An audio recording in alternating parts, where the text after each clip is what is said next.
ನಾವು Kudremukh trek ticket book ಮಾಡಬೇಕಂದ್ರೆ ಅರಣ್ಯ ವಿಹಾರ ಸೈಟ್ನಲ್ಲಿ ಬುಕ್ ಮಾಡಬೇಕಾಗುತ್ತೆ. ಅದು 2 ದಿನ ಮುಂಚಿತವಾಗಿ ಮಾಡಬೇಕು ನಾವು ಕುದುರೆಮುಖ ಎಂಟ್ರಿ ಚೆಕ್ ಪೋಸ್ಟ್ ತಲುಪಲು ಕಳಸದಿಂದ ಅಥವಾ ಸಂಸೆಯಿಂದ ನಾವು ಸ್ಟಾರ್ಟ್ ಮಾಡ್ತೀವಿ. ಅಲ್ಲಿ ಎಲ್ಲ ಚೆಕಿಂಗ್ ಆದ ನಂತರ ಅಂದರೆ ಏನೇ ನಮ್ಮ ಹತ್ರ ಪ್ಲಾಸ್ಟಿಕ್ಕು ಪದಾರ್ಥ ಇದ್ದರೆ ಅದನ್ನೆಲ್ಲ ಅವರು ಫಾರೆಸ್ಟ್ ಅಫಿಷಿಯಲ್ಸ್ ಅಲ್ಲೇ ಇಟ್ಕೋತಾರೆ. ನಾವು ಸ್ಟೀಲ್ ಬಾಟ್ಲು ಮತ್ತು ಸ್ಟೀಲ್ ಡಬ್ಬದಲ್ಲಿ ನಮ್ಮ ಸ್ನ್ಯಾಕ್ಸ್ ತಗೊಂಡು ಬಂದರೆ ಒಳ್ಳೆಯದು. ನಮಗೆ ಫಾರೆಸ್ಟ್ ಚೆಕ್ ಪೋಸ್ಟಿಂದ ಒಂಟಿ ಮರದವರೆಗೆ 5 ಕಿಲೋಮೀಟ್ರ್ ಆಗುತ್ತೆ.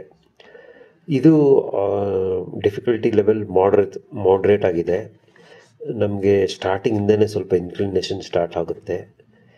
ದಾರಿ ಉದ್ದಕ್ಕೂ ನಮಗೆ ಗ್ರೀನರಿ ಇರುತ್ತೆ. ಸೊ ಅದರಿಂದ ನಮಗೆ ಏನು ಆ ಪ್ರಕೃತಿ ನೋಡ್ತಾ ಏನು ಆಯಾಸನ ಅನಿಸೋದಿಲ್ಲ. ಒಂಟಿ ಮರದಿಂದ ಮತ್ತೆ ನಮಗೆ ಫೈನಲ್ ಪೀಕ್ಗೆ 4 ಕಿಲೋಮೀಟ್ರ್ ಇದೆ. ಇದೂ ತುಂಬ ಇನ್ಕ್ಲಿನೇಷನ್ ಸ್ಟಾರ್ಟ್ ಆಗುತ್ತೆ. ಇಲ್ಲಿಂದ ಸ್ವಲ್ಪ ಡಿಫಿಕಲ್ಟೇ ಇದೆ ಈ ಸ್ಟ್ರೆಚ್ಚು. ಟೋಟಲಿ ನೀವು ಈ ಕುದುರೆಮುಖ ಟ್ರೆಕ್ ಹತ್ತಿ ಇಳಿಯಲು ಸುಮಾರು 6 ರಿಂದ 7 ಗಂಟೆಗಳ ಕಾಲ ಬೇಕು. ಫಿಟ್ ಆಗಿದ್ದರೆ ಒಳ್ಳೆಯದು.